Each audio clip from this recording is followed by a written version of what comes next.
Good morning, everyone, and welcome to the next step of our Wander Lane block of the month, or if you are doing the wall hanging projects for each one of these as well. We are ready to get started on Bunny Knoll. How is everyone this morning? For those of you that have you finished your Shamrock Ridge? How did that go? Mine is, I won't walk and get it. I'll show you when we get to the ironing board. My block is complete, and the 3 pieces for the overall large quilt of this project. So if you had any questions about last month, or any problems, or again, any questions, feel free to drop them in the chat right here, and I will answer them for you and walk you through getting you on the right path to finishing that month's project. Now, we don't have any monthly subscriptions remaining for this project, but we have cut kits for the wall hanging projects for each of these monthly sessions. So if you're not part of the block of the month, you can and are interested in the monthly wall hangings, we do have kits available, and I've posted a link down here in the chat box as well to that. And we also have one available for last month's Shamrock Ridge. Let me get that one here and put it here.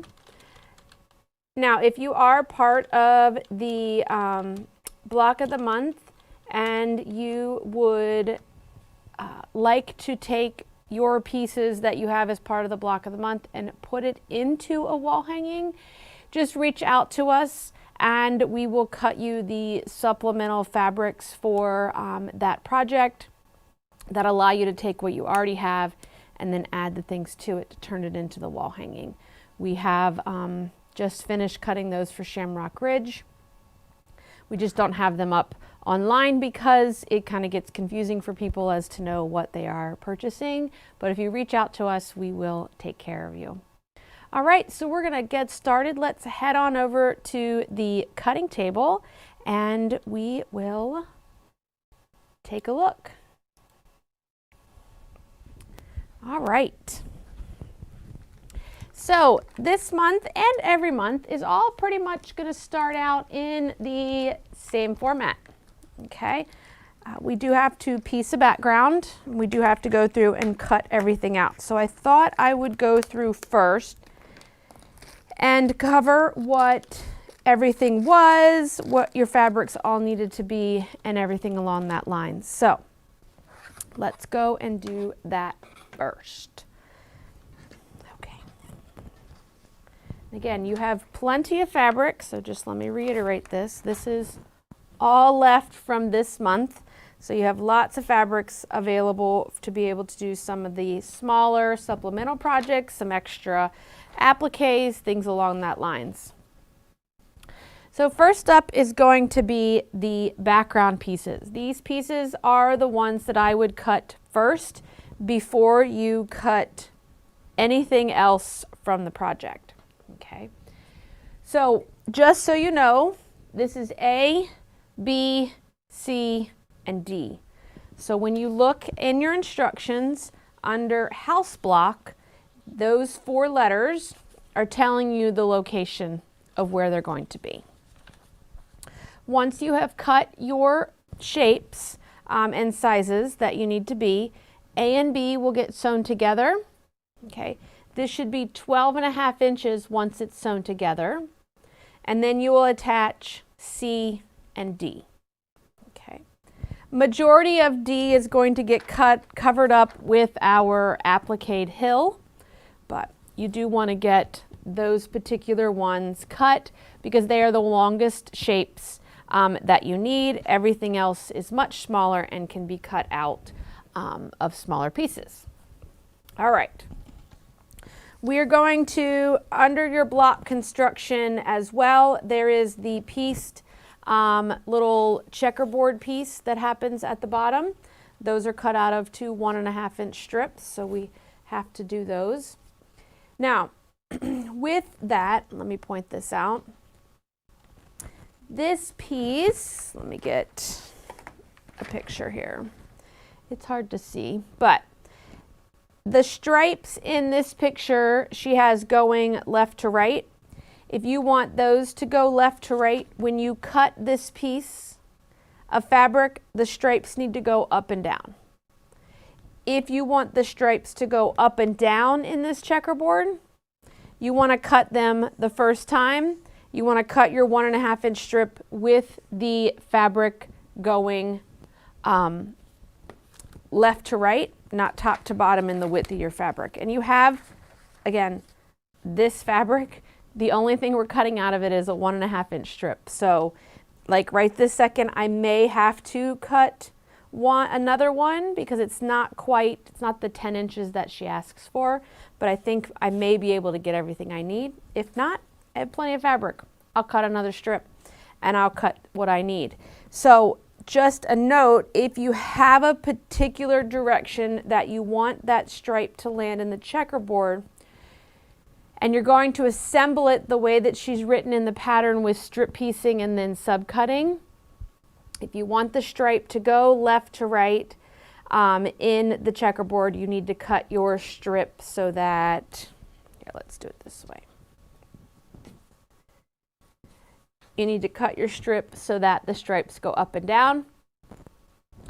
If you want the stripes to go up and down in the checkerboard, you want to cut the strip so that the stripes run the length of the strip. Okay? And we'll piece that together in a moment and walk through that. All right. Each month we have 3 blocks that we need to piece in addition to the house block. First block up is going to be the tulip. Your tulip is going to be made out of these 3 fabrics. Okay, so you have the white gray background, you have the green squares, the pink polka dot, and then the pink confetti. Okay, so E, F, G, H, I, and J. Okay, so again, you'll find those numbers and the cutting instructions inside the pattern for Bunny Knoll. Okay, so let me just verify the pattern number, page number, because my pattern, yeah, so page 3. Okay, let's set those to the side. We'll put that together. We are going to do 1 9-patch block.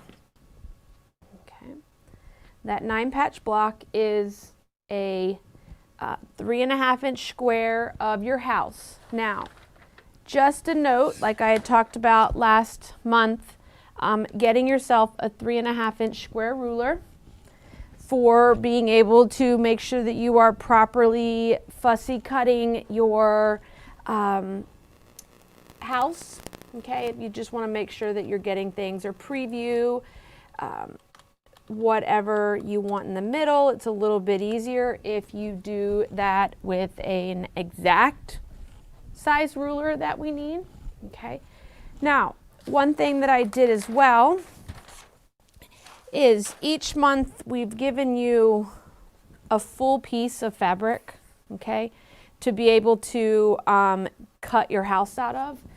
But make sure that if you want to hold on to that full piece of fabric, you could, and you're doing the block of the month, you could very easily go and pull out your fabric piece that was left over from Shamrock Ridge and see if the house that you want to put in this project is available on your previous piece. Okay, and then that will just give you a larger leftover piece that you could use for another project in the particular pattern. Completely up to you. Okay, so we need that center square for our block, which is K, and then we need our colored fabric rectangles, which are L, which are done in the stripe. And again, look at the stripe, whether you want the stripe to run left to right or top to bottom. It does not matter in this particular project. In the pattern, she has hers running the length of the rectangle. I turned mine so they're running the width of the rectangle. But again, you have plenty of fabric to do it either direction for the project. And then letter M is the cream colored vine that is going to become the cornerstones of this particular block. Okay, so that is our 9-patch block. And then the last block that we're going to be piecing is the basket block. So in the basket block, we have background pieces N, O, P, and Q, which is the white confetti. And then the actual basket fabric, which is R and S, is this blue floral that we have here. Okay. Now, I want to focus this month on doing these particular blocks versus laying out and appliquing this project, which I will do with you over at the ironing board, but I want to cover the piecing first. Okay, so let's go. We're going to get a couple of things set up and then we can sit down and sew all at once. I'm going to take the 2 strips that we cut, this is E, that are cut for the bottom checkerboard fabrics. They're 1.5 inches wide. I'm going to put them right sides together and I'm going to sew 1/4 inch down one side. So I'm just going to put a couple of pins in the side that I need to sew, and then I'm going to lay it over at the sewing machine, and we'll come back to sewing that in a moment. I kind of like to do as much as I can together, and then I can make sure that I, sit down at the sewing machine and then do longer runs of sewing versus shorter ones. Okay. We're going to look at our tulip. So in your tulip, you have these squares. These are letter E. I'm going to take my ruler, and on the wrong side of these squares, I am going to draw a line from one corner to the other. Okay, I'm just going to go ahead and do that on all of them. I'm using a friction pen. You can use any sort of marker, water soluble, it's up to you. I prefer to use something with a fairly fine line. You don't want too thick of a line, as it can throw off your, when you go to sew this, do you sew to the right of the thickness, the left of the thickness? Do you sew right down the middle of it? So I prefer a thinner marker, finer line.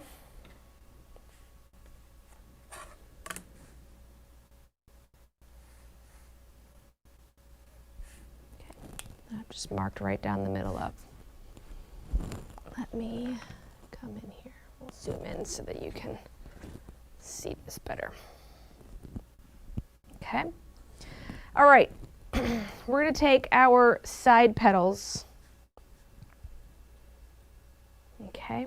This is H. I'll move those out of the way. We're going to come over here. These are mirror images of each other, so we don't want to make them identical to each other.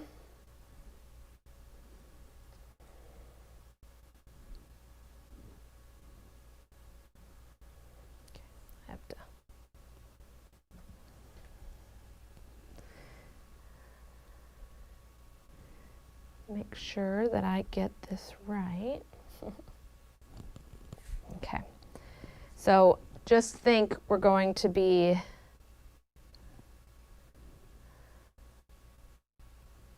okay, and then this one is gonna go this way. Okay, so follow your diagram she gives you in your instructions here for laying out, but you just want to make sure, don't make them the same. I'm just going to put a pin through them.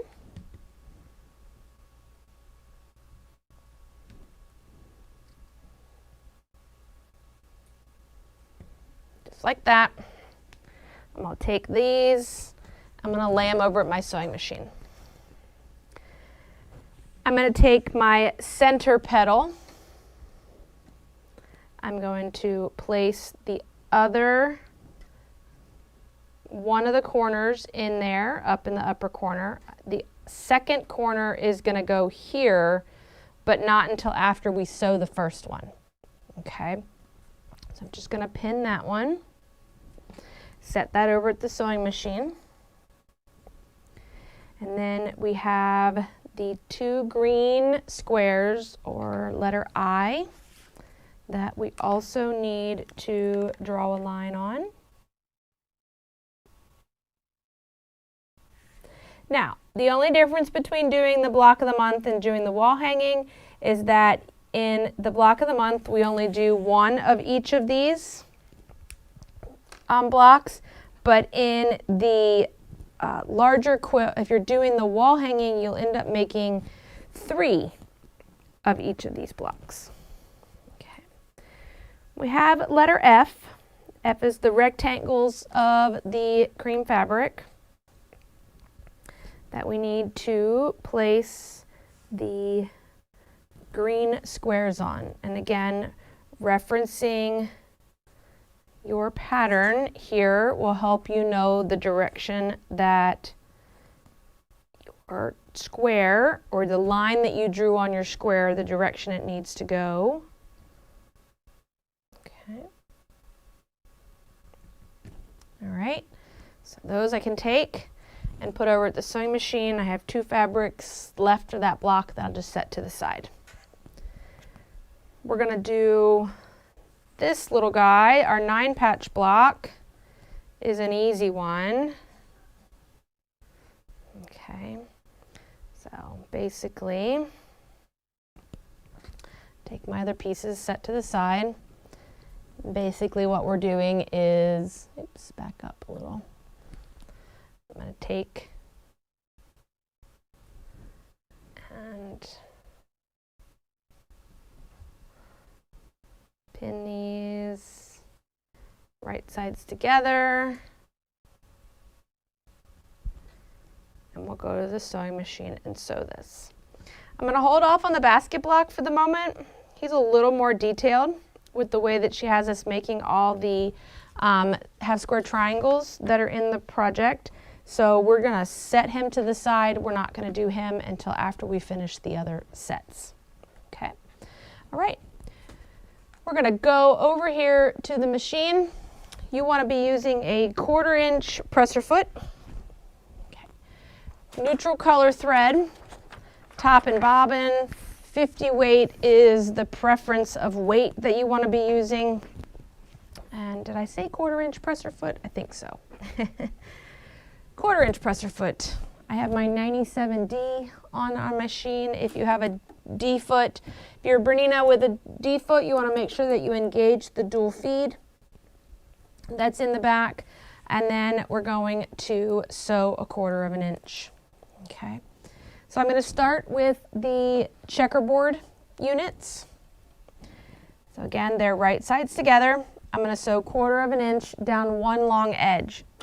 Now, I don't know, some of you may know, but you do have a mark in your stitch plate right here to show you where 1/4 inch is. And if you follow that mark, you will notice that you can't see any of the fabric on the edge of your 1/4 inch presser foot. If you can see fabric sticking out from the edge of your 1/4 inch presser foot, you're sewing larger than a 1/4 inch. Okay?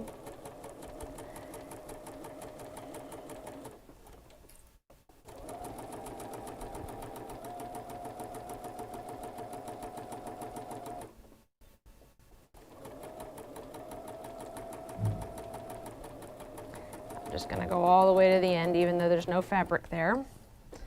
And then I'm going to grab my tulips. Okay.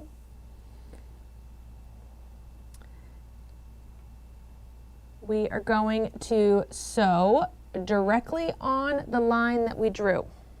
Okay, so it doesn't matter where you start or what you do. I'm gonna come in and I'm just gonna sew right on top of the line, making sure that before I start sewing that all my edges are nice and even.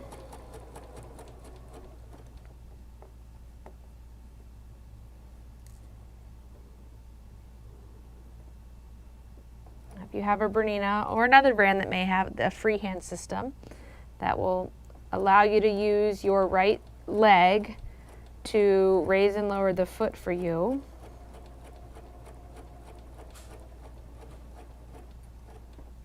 Okay. I'm going to grab my leaf pieces now. So those are the white rectangles with the green on it.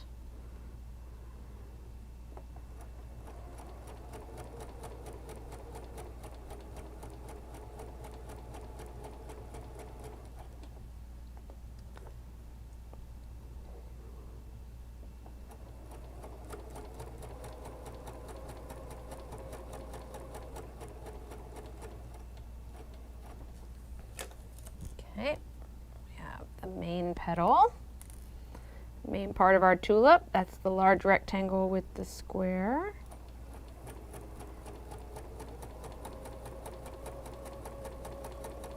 Okay. Now I have those other pieces that need to be sewn on the pink, so I'm just going to take my scissors. I'm going to clip those off or cut them loose here so that I can go ahead and sew the other side of that.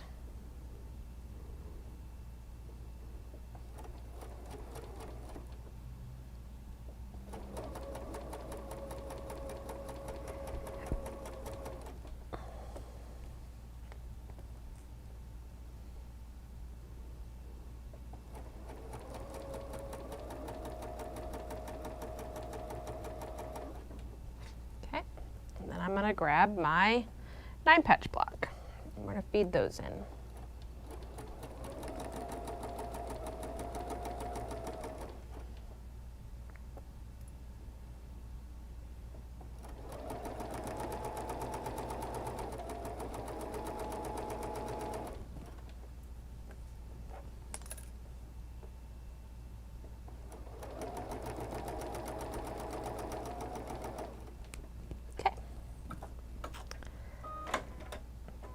We're going to go back over to the cutting table. We have a few things that we need to pre-cut before we head over to the ironing board. So I'm going to clip all these apart.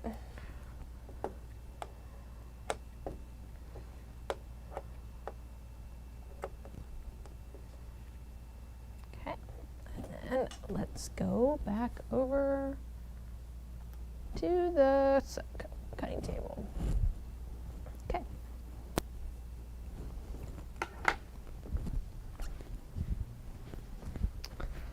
All right. So, just like before we get to cutting right away, I like to make sure that we have sewn these correctly. Okay. So I like to reference to the picture that's in your pattern and make sure that if I fold this back, that is going the right way. The other thing that you want to do is when you fold this back on this triangle is that this piece of fabric should fold back and basically square off this corner. If you're getting this folded back, let me do this, and maybe this corner's too short or doesn't look right, then I would at that point stop, take this out very carefully because this is bias that we've sewn across, and make some adjustments to where your line is positioned or how you sewed the line. Okay, so this one's good, so I'm going to measure 1/4 inch from that edge. I'm going to trim that off. Okay. When we go to the iron, we'll press that back and away. I want to take this little guy and I'm going to say, okay, if I have him, he looks just like this one. Okay, that fabric is going in the same direction as this one. So I'm going to say this one is correct. It's good. So I'm going to cut off a 1/4 inch away to the outside of the block. Okay, I don't want you to cut a 1/4 inch to the inside.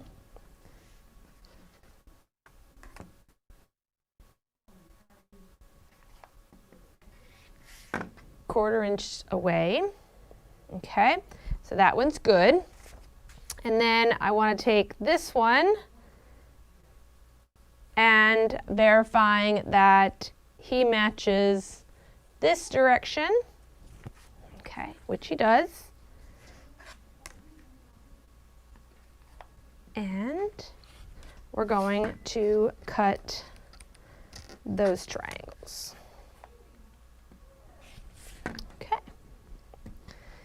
Those are all trimmed for our tulip, and then I'm going to verify that my petals are going in the right direction, which they are, and I'm going to trim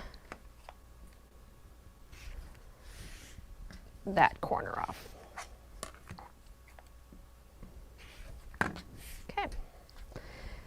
We're going to go over to the ironing board and we're going to do some pressing, and then we will come back and do the next step of sewing. Okay.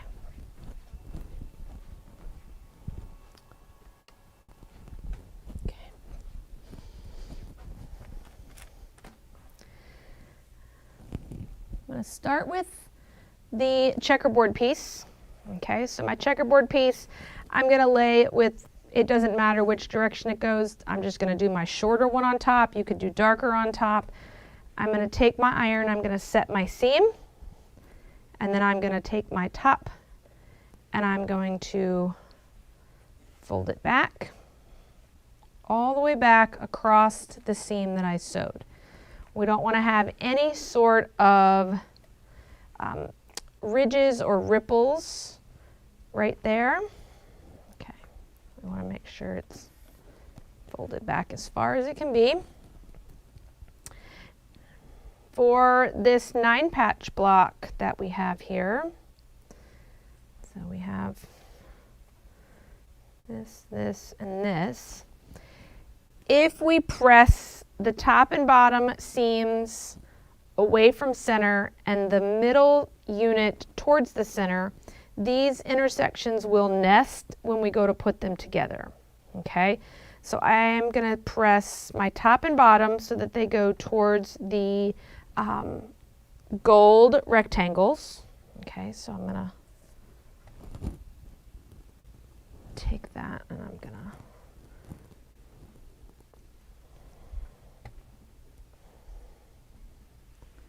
press towards the gold rectangle. And then, so these went towards center. Now my center unit, I'm going to take towards the gold as well. So I'm going to set my seam and then press my block back. Okay.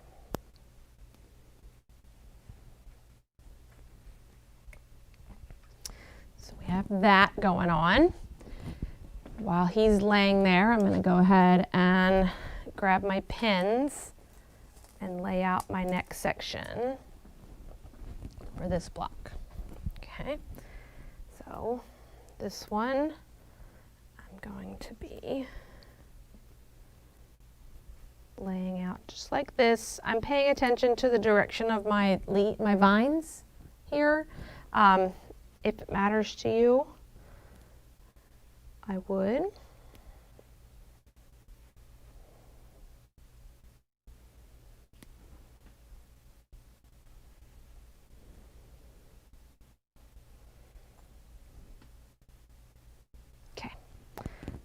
one's done. This we have to subcut, so we have to go back to the cutting table for that one.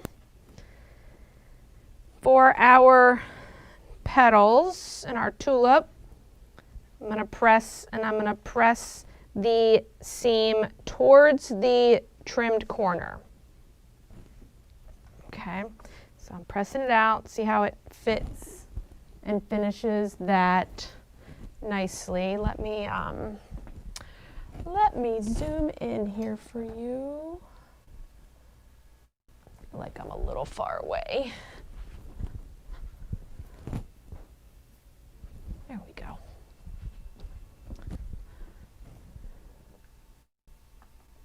Okay. And then this one still needs another corner. Okay, so he's going to get another corner sewn on this side. And we're going to put him in the sewing stack.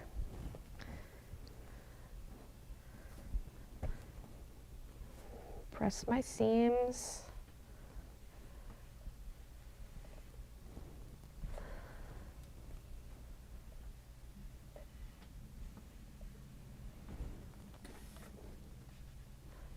Okay, there's one side petal.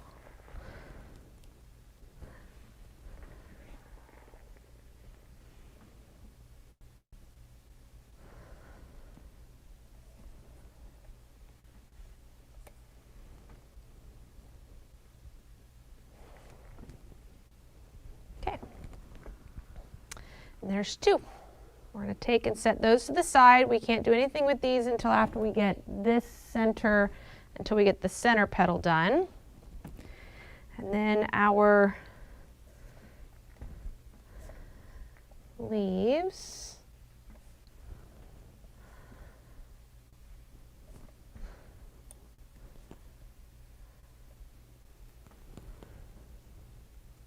Take and press. Now, with the way that the leaves are going to work here is that this little guy is going to get sewn, the stem is going to get sewn in between those pieces. So I'm going to take and just pin the stem to one of them.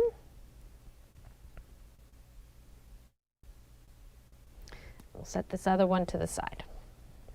Okay. So I have my stack that needs sewn, I have a stack piece that needs cut, and we're going to go over to the cutting table and we're going to cut this, and then we will go to the sewing machine.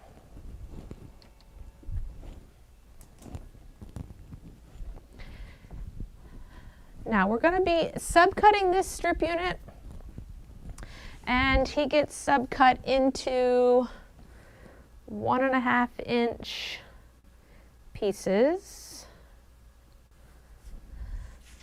So we need 6 of them. So I like to line up a line on my ruler with that seam that I sewed. Okay, and then I have 1.5 that lines up here, and I will cut one.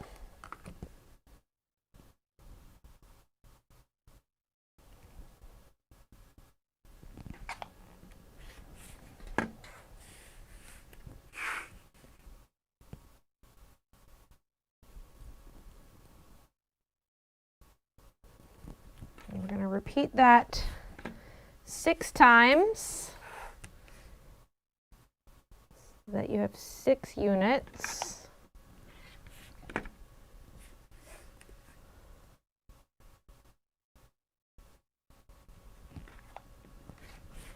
Ooh, am I going to be able to get one more? Just enough. That right there. It's actually a little short.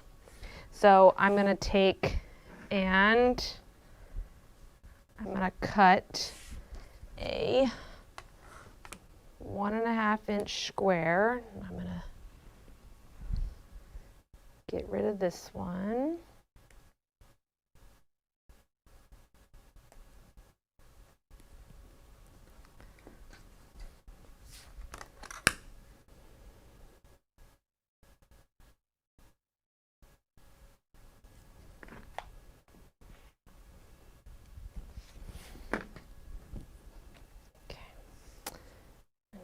So a 1.5 inch square to this.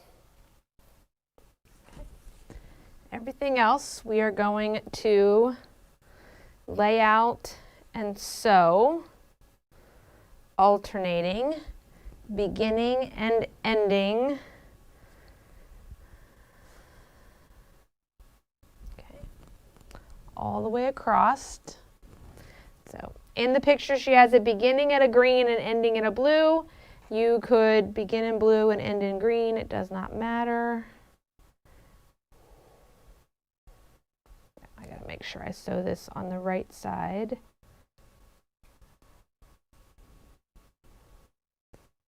So that when I open it, the stripe is going the same direction as the others. Okay, all right. So back over to the machine to do some more sewing. So you can kind of see why I am, kind of grouping all this together just to minimize the number of ups and downs that we have going on. But if it's too much to keep track of, there's nothing wrong with doing one block at a time.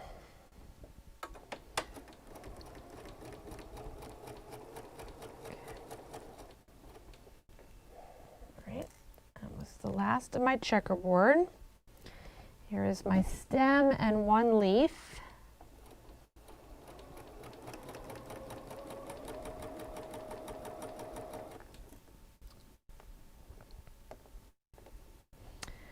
Other part of my centered tulip.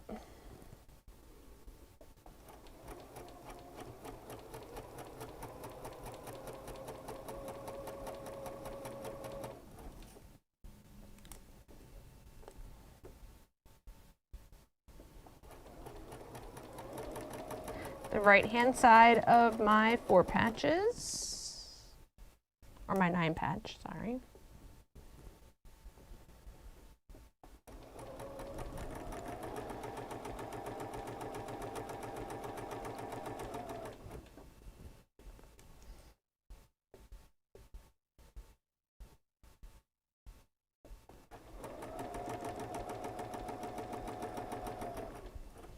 I'm going to take my stack of checkerboards. I'm going to take the individual units and sew them into a group of 2.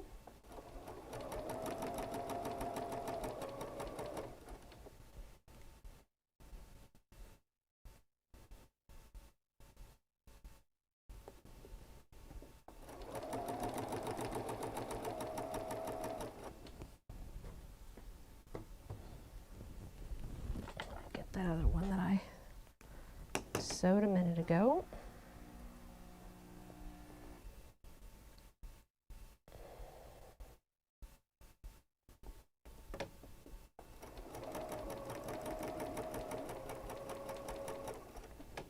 Okay. I have the other side of my stem. I can go ahead and sew on now that I've sewn it once. So I want to lay it out so that making sure that both triangles are on the same corners at the bottom and that not one of them's not flipped like this.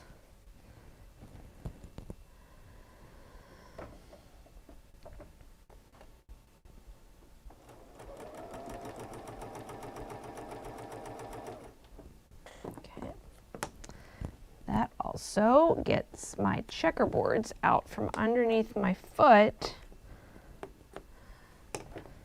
so that I can take and sew one group of 2 into, take 2 of those and sew them together.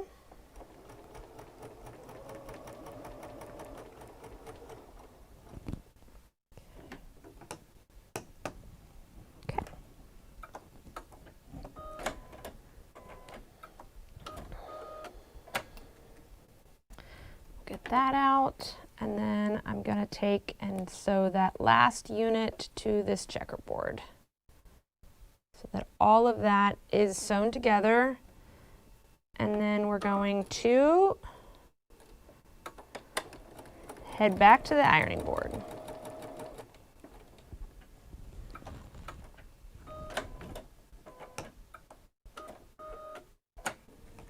Okay, there's your checkerboard.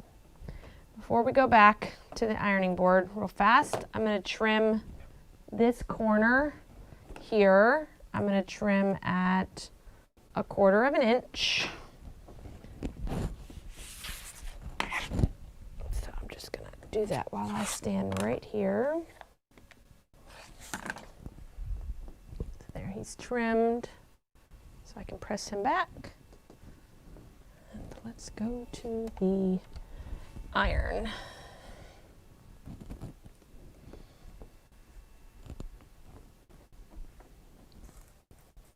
Grab some pins while I'm at it. Direction.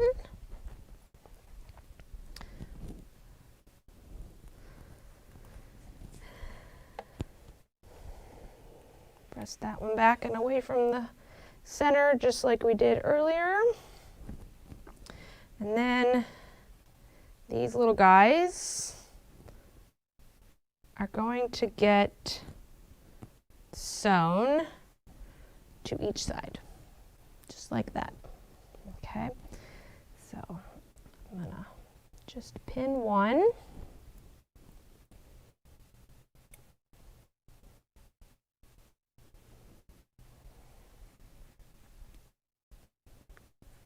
And I'll come back and attach that one later. With our 9 patch, just like we did a minute ago, all the seams are going to get pressed towards the gold. Okay.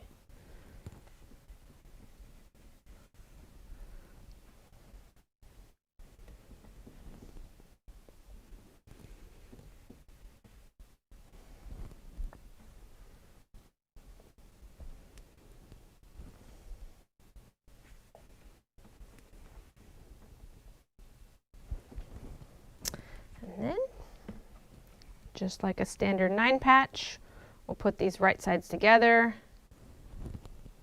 Your center seams will nest. You can use a fork pin, or you can pin on each side of the seam. I do not like to pin directly through the middle of the seam. And the reason for that is that when you go and take that pin out, when you go to sew it, you're very likely to move your matching points. And so I prefer to pin in front of and behind my point of matching, or use a fork pin. And then we'll come back in a moment and attach that one. I'm probably going to press the stem away from center here, because it's kind of the direction it naturally wants to fall.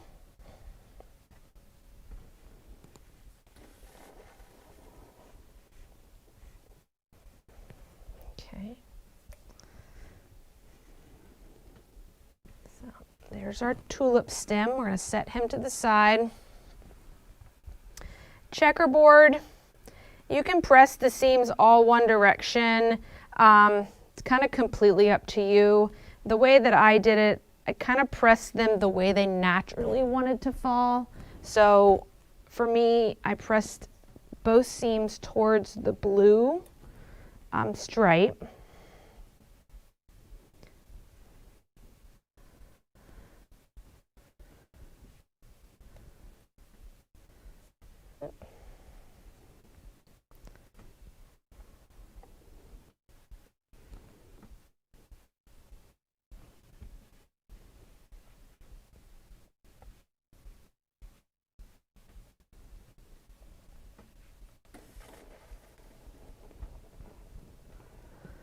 You press on one side, you always want to press on the other.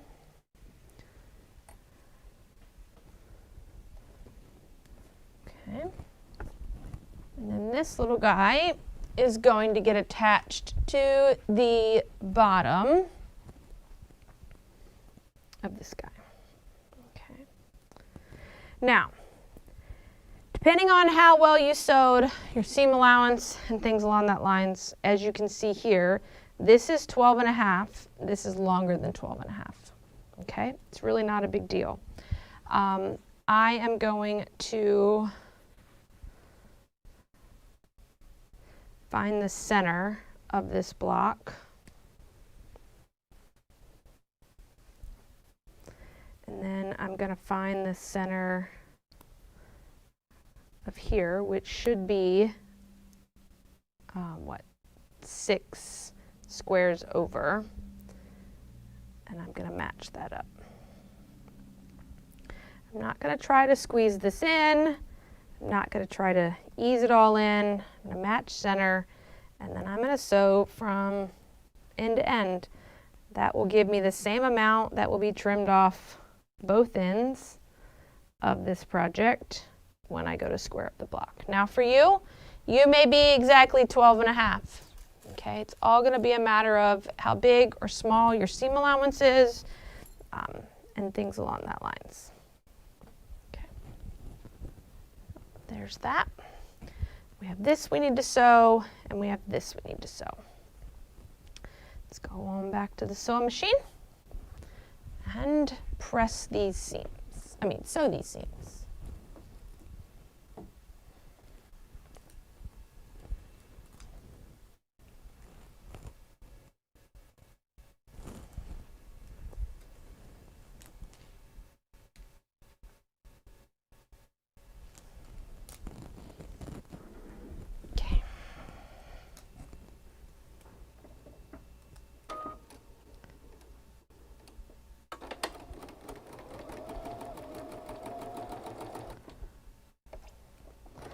Don't ever sew over pins. Always stop and pull your pins out.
Actually, you know what?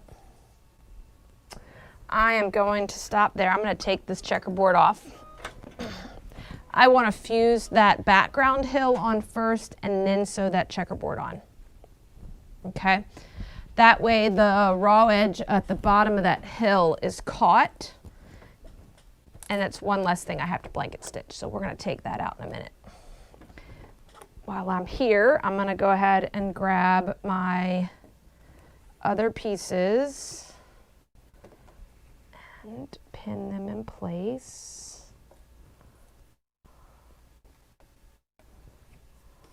So, again, matching so that our seams nest.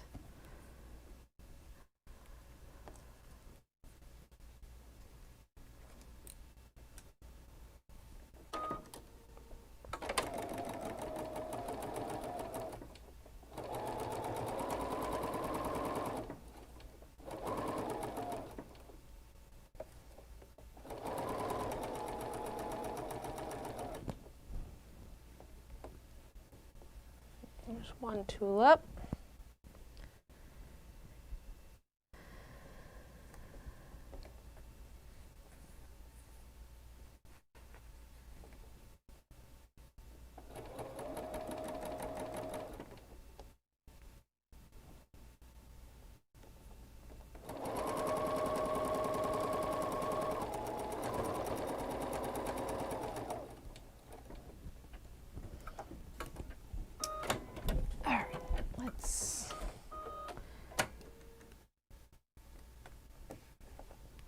This out. I this point, our 9-patch block is finished. We can give it a final press.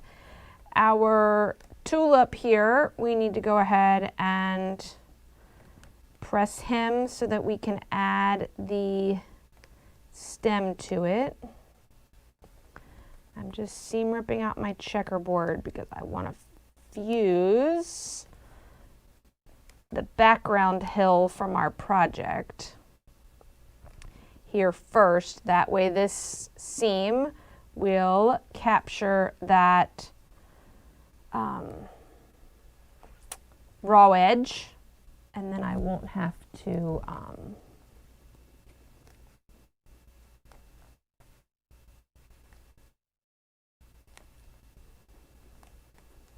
okay. All right, now we're going to go back over to the ironing board and press and fuse. Okay. All right, pair of scissors. They were here, now they're not. Oh, there they are.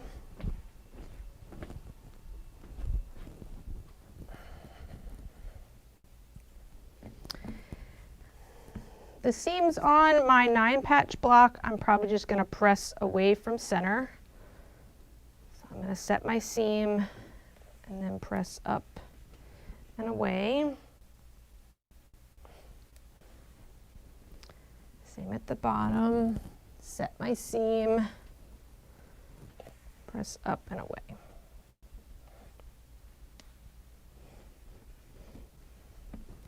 He should be a 6.5-inch square. If he's not exactly 6.5, it's okay. Don't stress over it. We'll deal with it later.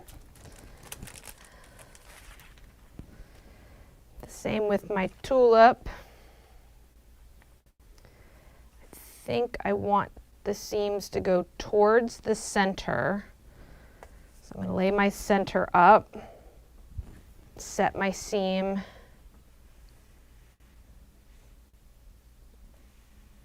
and then press.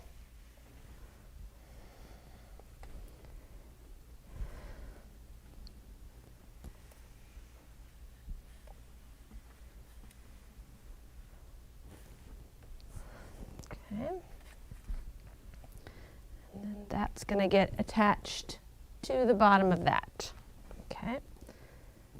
We'll flip that up. I'm just going to put a pin in it so I know where it needs to go.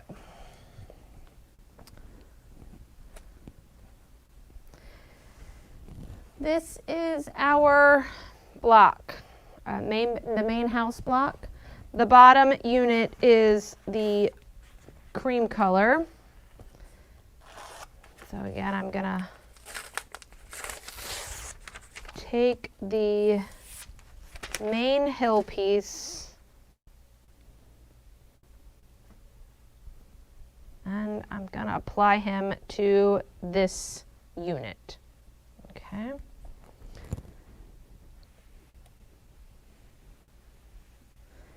Just line them up so that the bottom raw edge matches the bottom raw edge of the block. And the right hand side matches that. So there is our hill, our knoll, the grassy knoll. I was just in Dallas last week. Spent some time touring all the historical sites there for JFK's final days. Okay, and just like I did earlier, find center.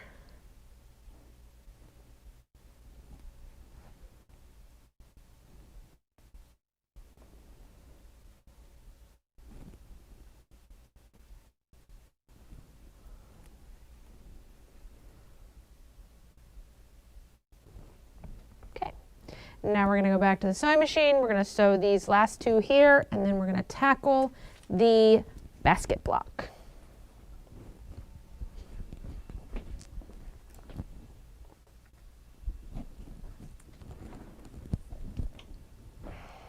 All right. So let's get this little guy all matched.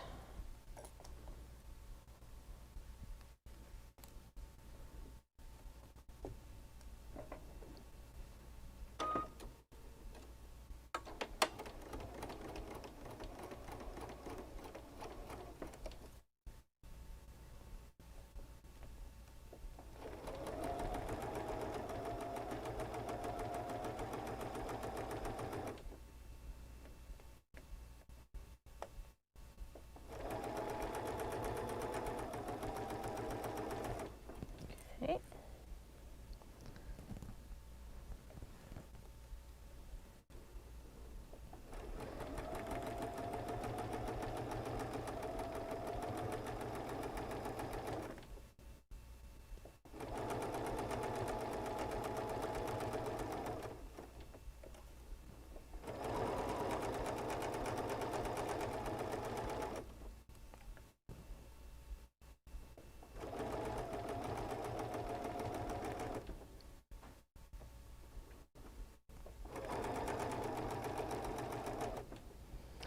Now, the one thing that I would suggest doing on this little checkerboard piece, because this was strip pieced and then we subcut it, these are not, every other one's not really backstitched, so they could very easily come apart. So I would go ahead and I would stitch like 1/8 of an inch across the bottom of this unit, just to keep those from pulling apart.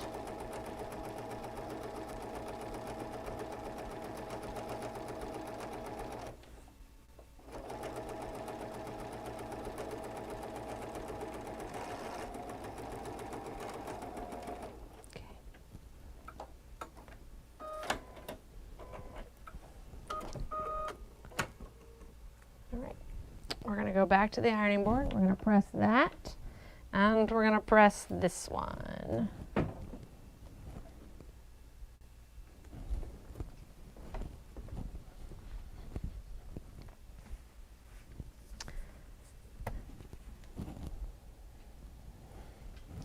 going to press my tulip stem, just the seam towards the bottom or towards the stem.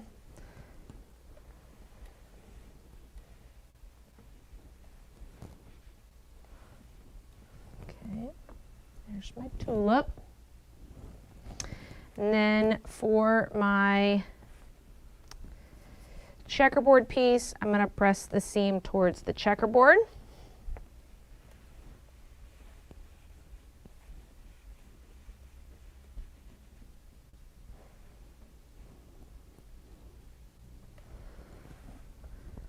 Just like that. I'll trim that excess, I will trim off, and even at 12.5. Press that one more time here. So there's our house block. We have 2 of the 3-piece blocks that we're going to make. We're going to go back over here to the cutting table and let's talk about the basket block. All right.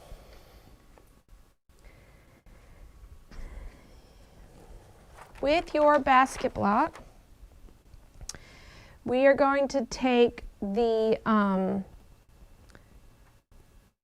3/4 inch squares, okay, and we're going to draw a line on the wrong side from both corners, diagonal. We're drawing X, okay.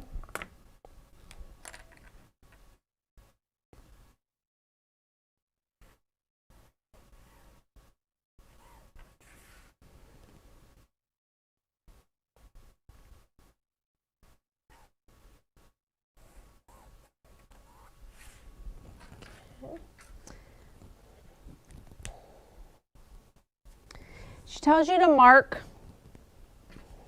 Okay. So I have my line it really doesn't matter on the wrong side of whatever one you draw, it's okay. She tells you to mark a 2 3/8 inch mark over. I'm not going to mark that. We're just going to remember that number and we'll use it in a moment. Okay.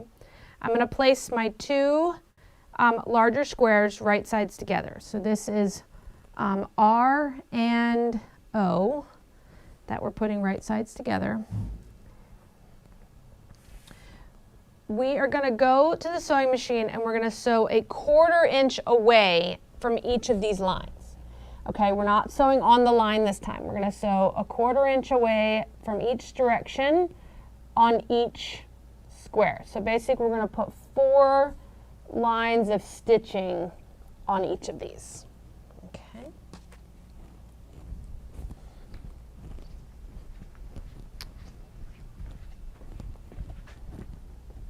So you definitely want to make sure that you're using a 1/4 inch foot. Okay. So I'm going to take and put that 1/4 inch foot right on the edge of the line, and I'm going to sew down one side. Now, if you're not good at following the line with your 1/4 inch foot, feel free after you mark the line from corner to corner to mark another line a 1/4 inch to each side of that line. Okay, that will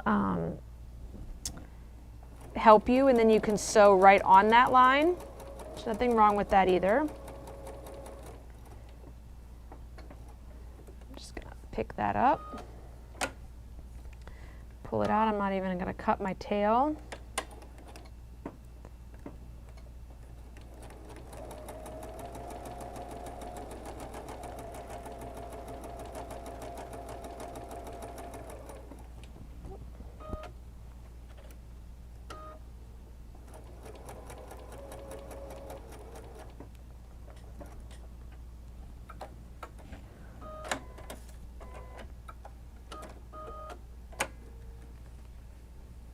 You can see I've got the drawn line, 1/4 inch left and right. Now I'm going to repeat that process on the other drawn line.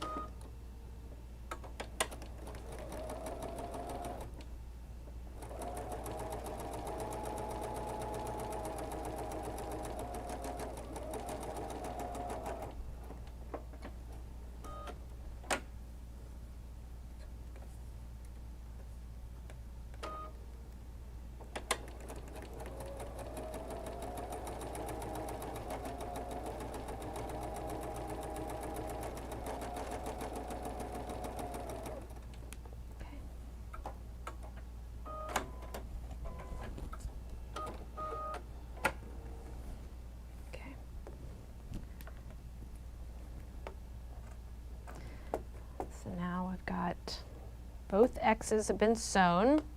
We're going to come back to the cutting table and we're going to cut this. Don't cut on the lines yet.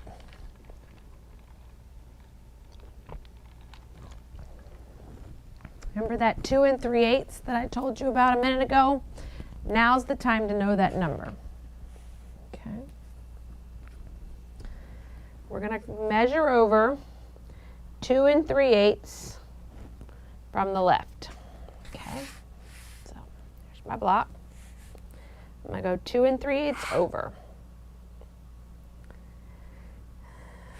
2 3/8, Amy. 3/8 is the third line. It's the line right before the half. It should put you right in the valley of where your lines cross. So it should line you up right there. So I can show you. So my ruler lines up right at that point. Okay, I'm going to take my rotary cutter and I'm going to cut.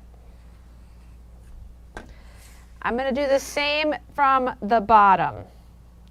I'm going to try not to really touch any of this and do it all while it's still laying here. I'm measuring 2 3/8 up. Again, my ruler ends up right in the valley of that V, right where my lines intersect. And I'm going to cut across. Now I'm going to take and I'm going to cut on the lines that I drew. So the first two cut it into squares, and now we're going to cut these into half square triangles. Okay.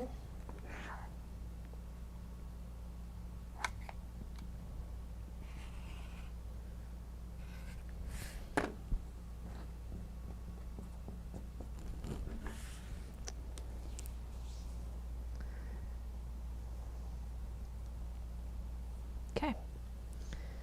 Now, these all need to be pressed. We're going to press the seams back away from center. I would do it towards the blue. They should all measure 2-inch squares. So if you wanted to trim them or square them up to a 2-inch square, you could. I'm going to set these to the side for a moment, because we're going to take, all right, so we have a couple of units that we're going to sew. And this one's going to take a few steps to do, so we'll do that.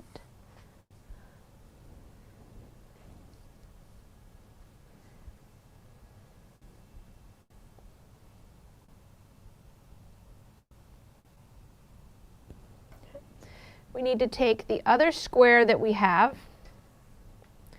out of the floral and the cream. We're going to put them right sides together. We're going to draw a diagonal line from corner to corner, and then we're going to sew on the line.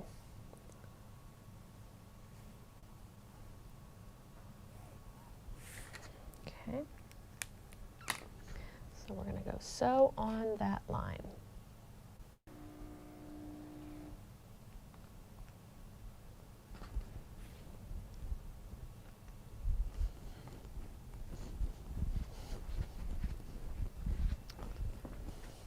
We're just going to make one half square triangle.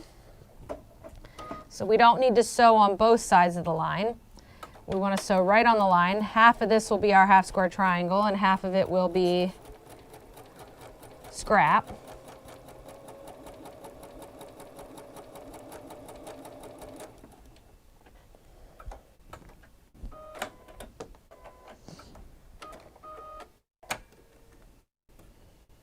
Okay, so I just sewed on the line. We're going to trim a 1/4 inch from that line. And then, if you have a preferred triangle square up ruler or anything along that lines, you can use those to square up these squares. So let's do one thing. Let's go trim that.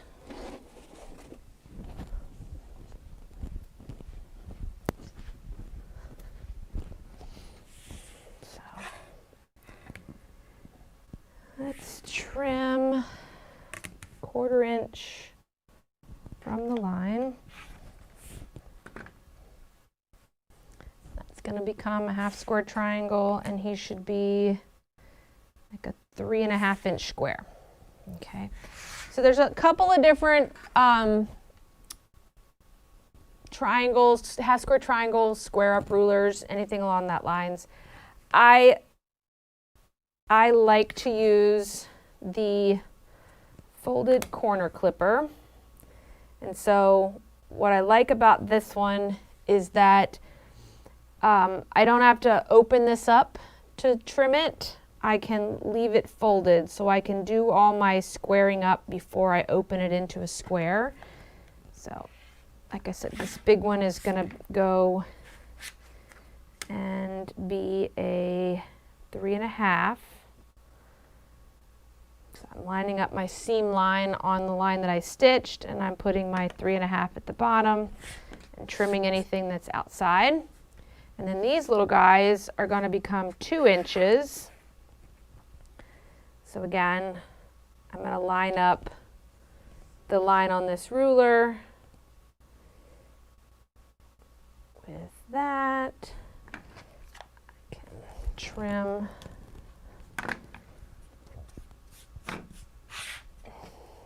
can also flip the ruler over. This also allows me to trim off the dog ears. So now when I press this open, I don't have any of those dog ears sticking out in the corner. So let's just run through here and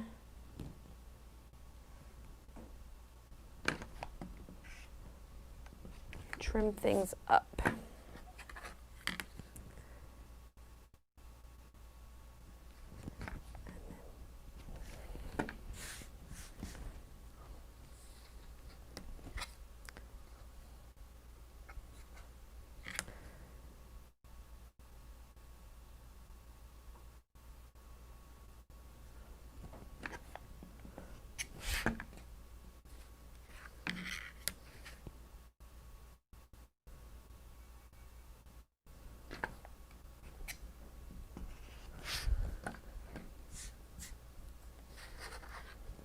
You can also open these up and then press them and then use a square ruler to square up your half square triangles.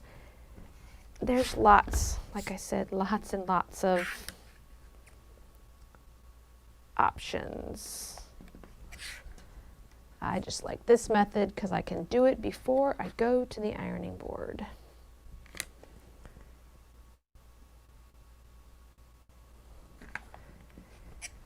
We have them in a variety of sizes, so depending upon how big, this smaller one goes up to a 5-inch square. We do have them, I believe the other one goes up to 8, 10.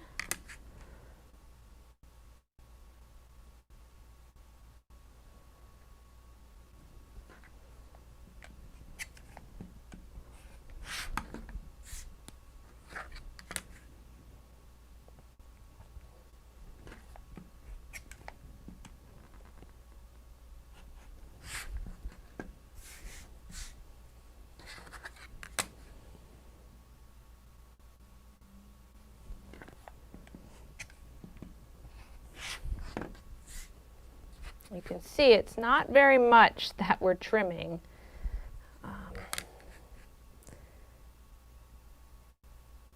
So we have to make sure that we're sewing pretty exact.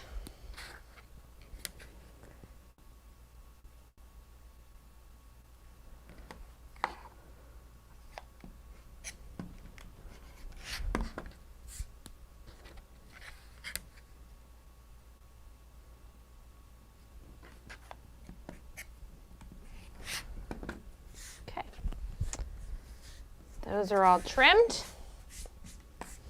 We're now going to go over to the ironing board and we're going to press all the seams towards the blue fabric. Okay.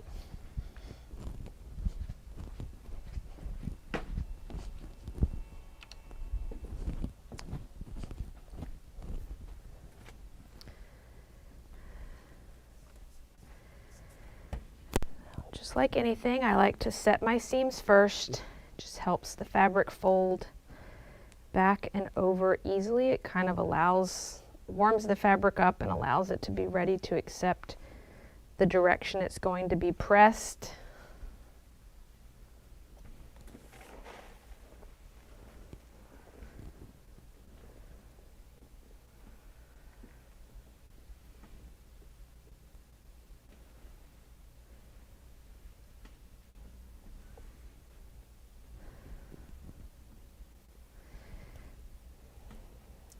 Line them all up, do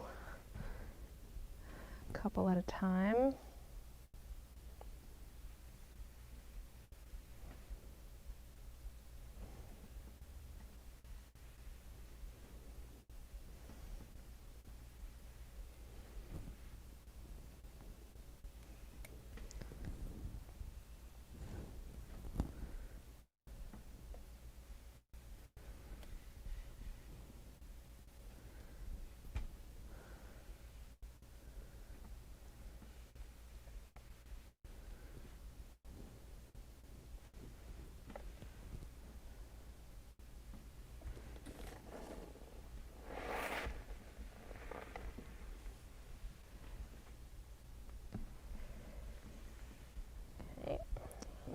big one.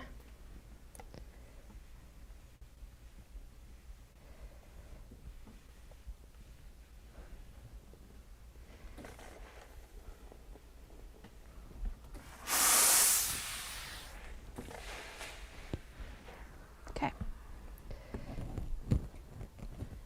Now, to put this block together, just for time's sake, I'm going to show you. I won't do it at the moment.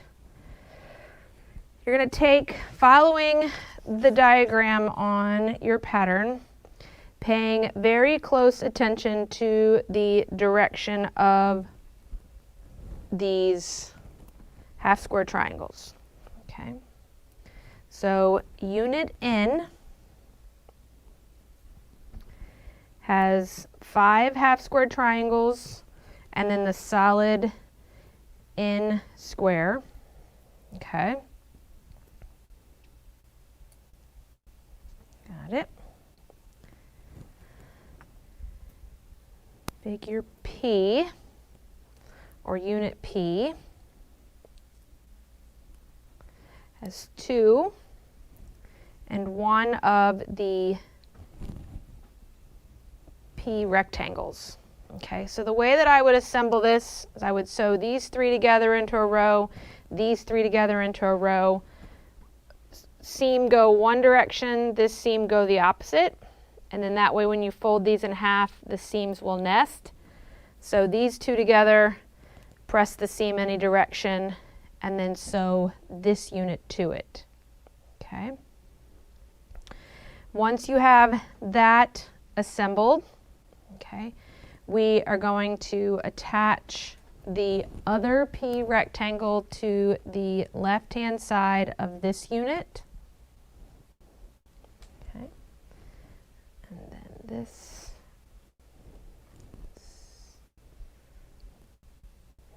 right? So we have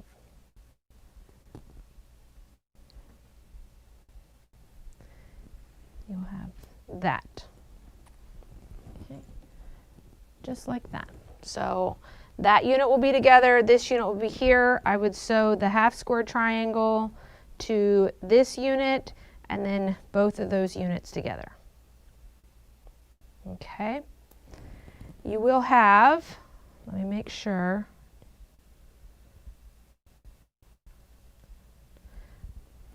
one extra half square triangle. Okay, so you didn't do something wrong. So if you don't like maybe one of them, the way that the florals came out, maybe you want to change them out, you do have an extra half square triangle. Okay, sew that all together, 6.5 inch square. Okay, all right. Ooh, bad grammar there, Amy. That is the 3 blocks that you need to make for your Wander Lane, for your, what month is July, or for your Bunny Knoll. You'll have your basket, your 9 patch, and 1 tulip.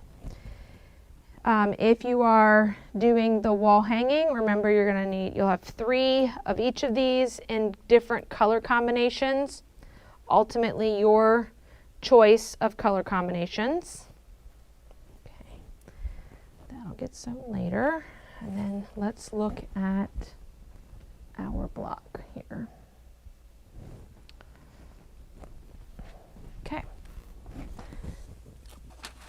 So just like we did before,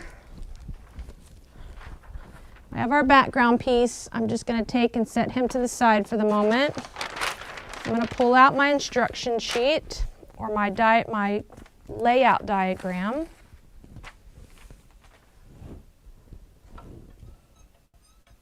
Which we have right there.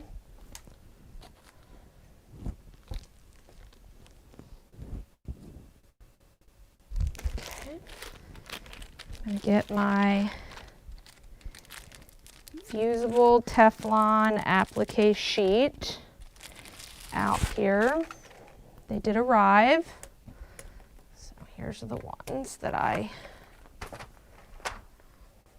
okay. So there's our sheet. I'm going to lay it over top of our diagram. So let me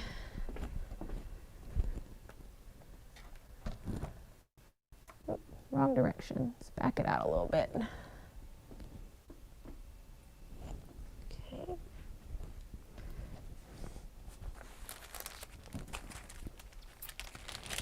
And we'll pull out all of our appliques.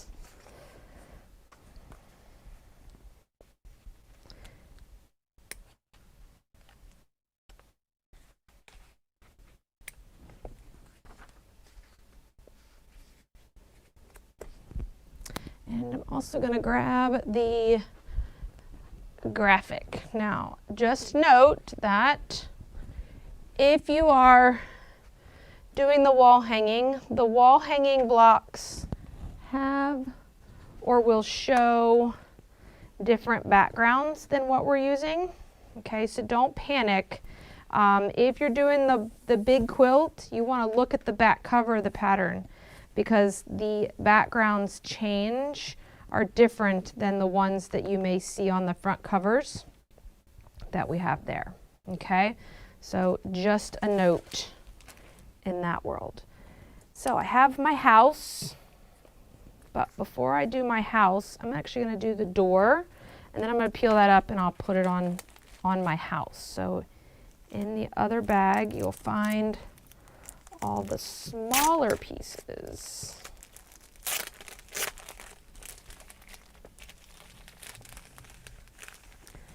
So I want to get my door. So there's that one. I have this one. There's that. I'll be there in a minute. And then the door. Okay. So like I've said, in the fusible mats, we can iron to this and then peel off. Okay. So I'm going to score my paper.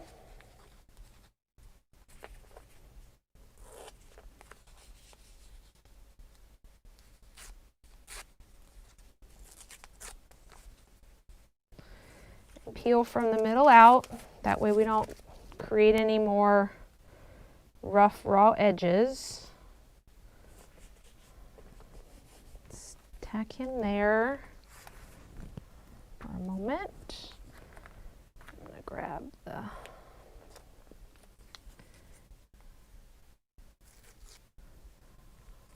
overhang piece here, or cupola, or whatever we call this.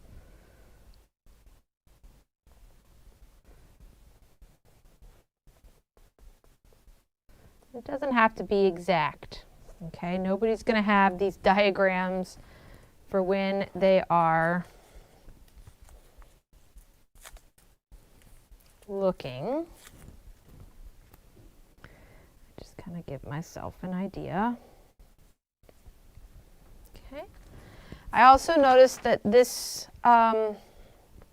bush right here goes behind the house. So I'm going to need to get that out because he's going to need to go down before I put the house down. So I'm just going to take and kind of tack all this together. It doesn't need to be on there long. I just want to put it on there a little bit. Then I can peel this up. Move it to the side.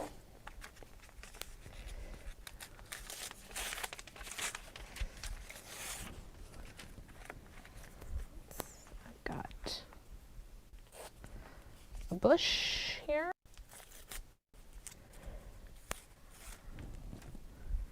And we want to get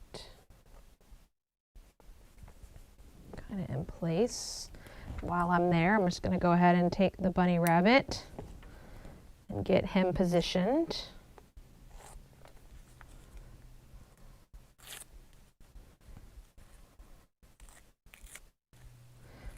Do I have any questions about anything I've talked about? While it's there, I'm just gonna run the iron over him so he doesn't move on me. Take my house.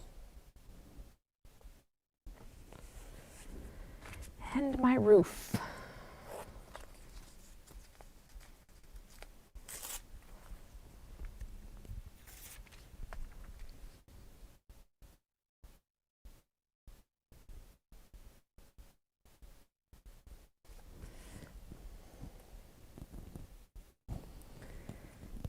And then before I iron any of that down, my chimneys.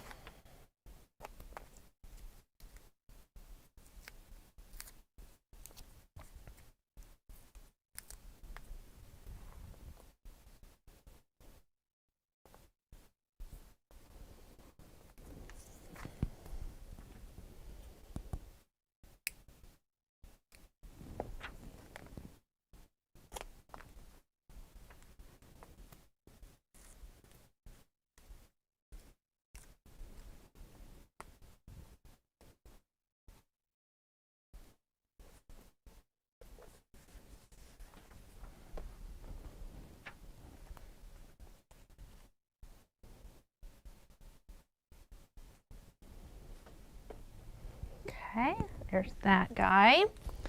Let's get our bunny rabbit.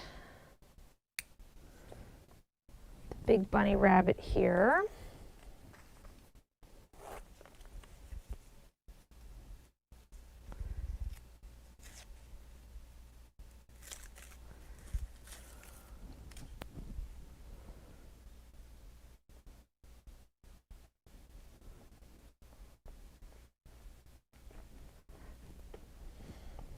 That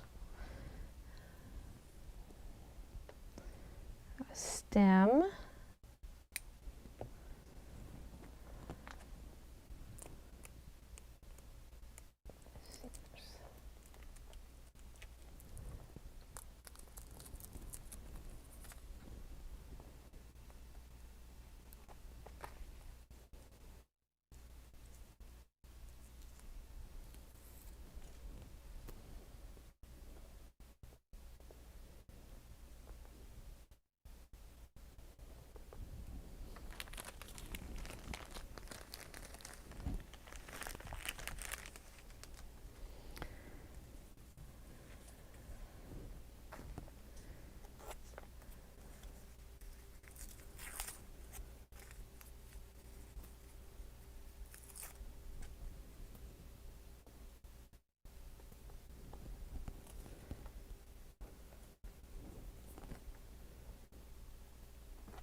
ahead and build the butterfly over here.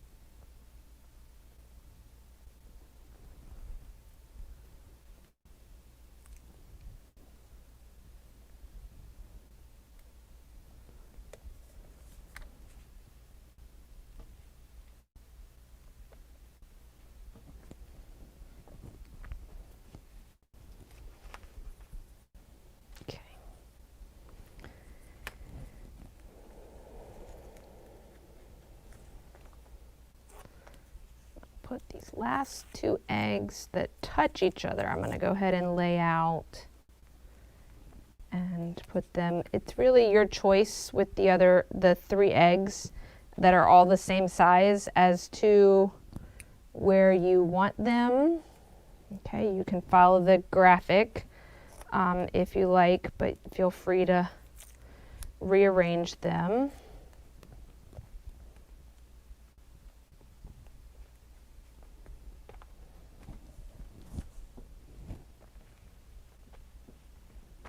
Okay, so now everything is set. The only thing that I have left is this bunny's tail.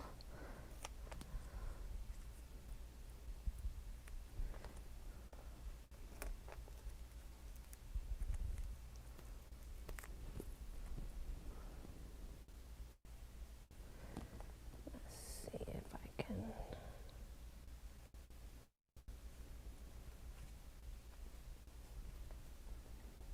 Okay, so I have windows and 2 eggs, which all go other places. I'm going to go ahead and I'm going to set all of this. Again, I'm not doing this for a long period of time. This isn't the permanent fuse. I just want this to hold to itself while I lift it up as one piece. Okay? So now that I have that on attached, I can kind of peel this up and see where a window belongs.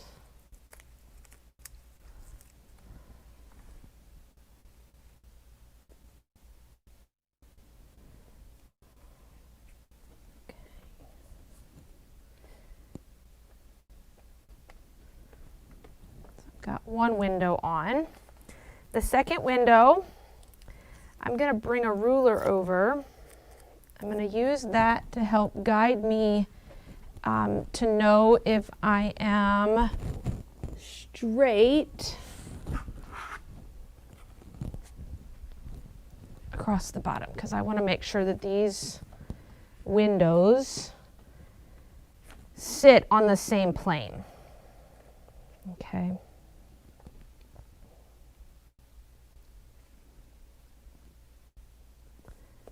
If I really wanted to get picky, I could say, okay, he's about 5/8 of an inch from the edge, and then I could come over and be like, oh, that's pretty close. 5/8 of an inch from that edge, and then I can set that window. Well, put him down, right sides down. That would be helpful. Don't glue it to the bottom of your iron like I just did. Clean that off, see if he'll still stick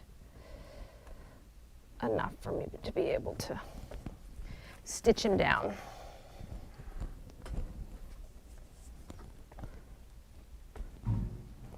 Okay. So now that that's done, we can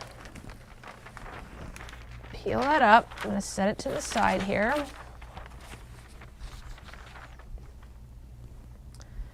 Get my background out.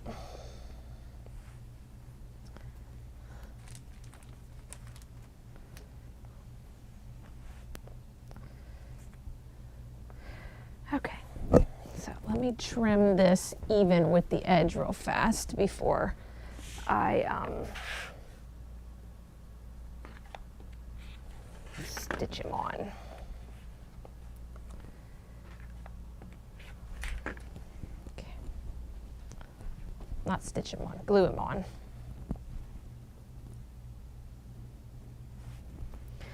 All right, there's my background. I'm going to start with my house piece here. So see how that's all stuck together? And now I can get him positioned based upon looking at the graphic that's in the book here. And I can see that, like looking at kind of this as a reference point, I think if she has him down a little bit more, but I think I'm going to bring it up, and then I don't have to blanket stitch that little bit of area of green. I think I like it so that the hill goes right into the crevice of that particular bush or shrub. Okay, my chimney is right at the edge of where I seamed that piece on. It looks pretty close to what she's got in both of the graphics. Okay, so I'm good with where that's at. I'm gonna grab my eggs. That looks pretty good. Just always remember you've got a 1/4 inch seam that's gonna be happening on the top and the 2 sides, okay, so that you can make sure that you don't get anything caught in a seam allowance. So there's a butterfly.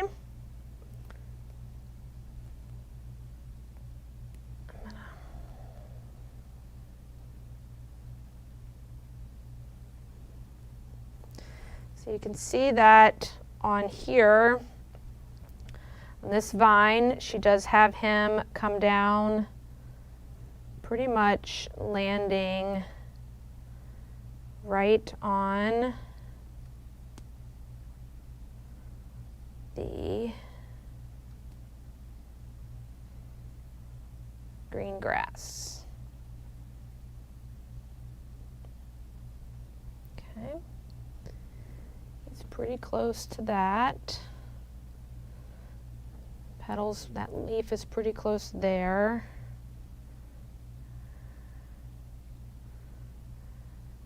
I can kind of fiddle with where this little guy is going to land.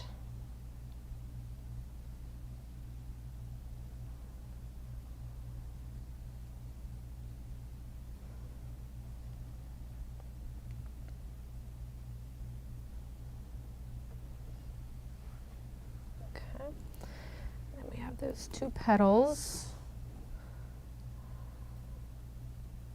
or 2 leaves.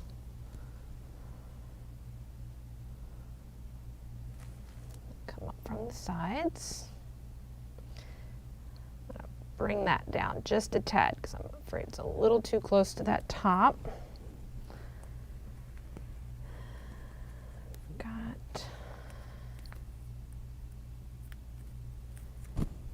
an Easter egg that kind of falls here.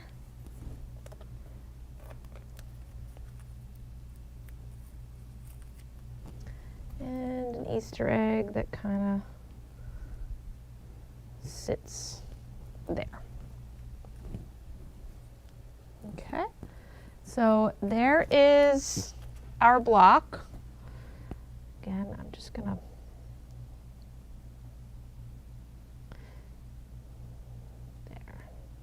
fiddle with this stem until I get it looking the way that I want. And it may be a matter of ironing it as I go.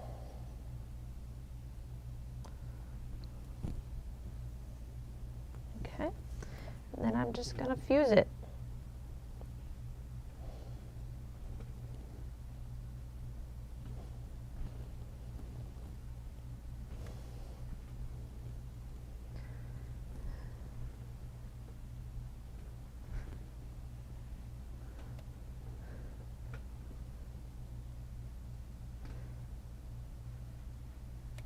On this stem, I'm just going to be careful that as I go along that he's going to want to naturally curve, that my leaf doesn't get separated, get too far away from him.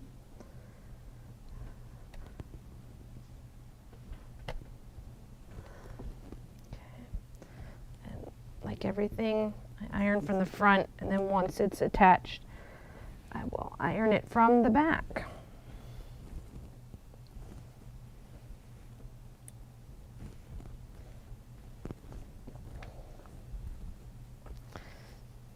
And there he is. There is your Bunny Knoll.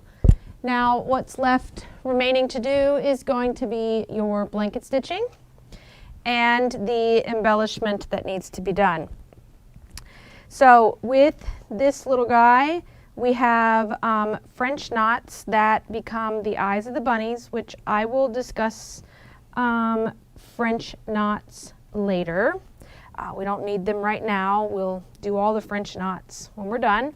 There is back stitching that is done here by hand or by machine, and I'm going to show you by the machine from that we did on Shamrock Ridge.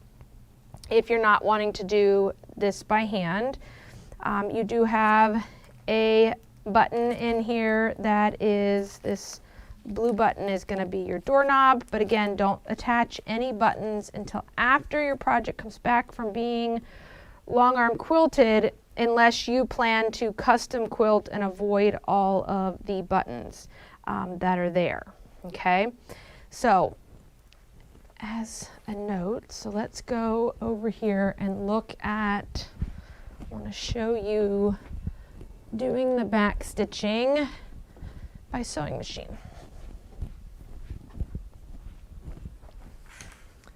Here is Shamrock Ridge, and in Shamrock Ridge, if you remember, we had some back stitching for our window panes. We had a stem of this clover, and we had a stem of this particular flower. I did this all by sewing machine. This is a couple of ways that you could do it. It could be a triple stitch on your sewing machine. So again, remember with the triple stitch, he sews forward, backwards, and then forwards again to create some thickness appearance to our stitching. You could also just do a straight stitch. Straight stitch with with a standard stitch length. I did shorten my stitch length up. And then I kind of came down, you could turn around and come back. So you could do your own kind of like back stitch. It's a little bit more controlled at being able to make sure that you weren't going to go off of, but I would shorten up my stitch length. So this little guy right here was just done in green, all my windows, and then this little guy right here. He probably could have used some stabilizer right there. I'll starch it and press it out. So again, when you get to working on your project, and if you haven't starched your background, or because this was starched, you may find that you need to slide a piece of tearaway or wash away stabilizer when you start doing this back stitching by sewing machine. Because again, you can see here, it just kind of puckered a little. I'm gonna spray some more starch on it and press it into submission, but it should be fine. My block still measures a 12.5-inch square. It's not a big deal, and that little bit of gathering or puckering will quilt out once I add backing and batting to our project. Okay. So that was last month's Shamrock Ridge. Again, I did not put any buttons or any other embellishments on this particular block until after it comes back from being quilted. All right. Well, that is what I have for you today in our Wander Lane monthly segment. Are there any questions or topics that you would like for me to cover? please feel free to reach out to me via email, and I will definitely include that in a future video. I thought about talking about quilt as you go. So if you wanted to quilt each one of these blocks individually and then assemble them into a quilt, you would be able to do that if you liked. And again, like I said, any other information I would gladly willing to share with you for this project.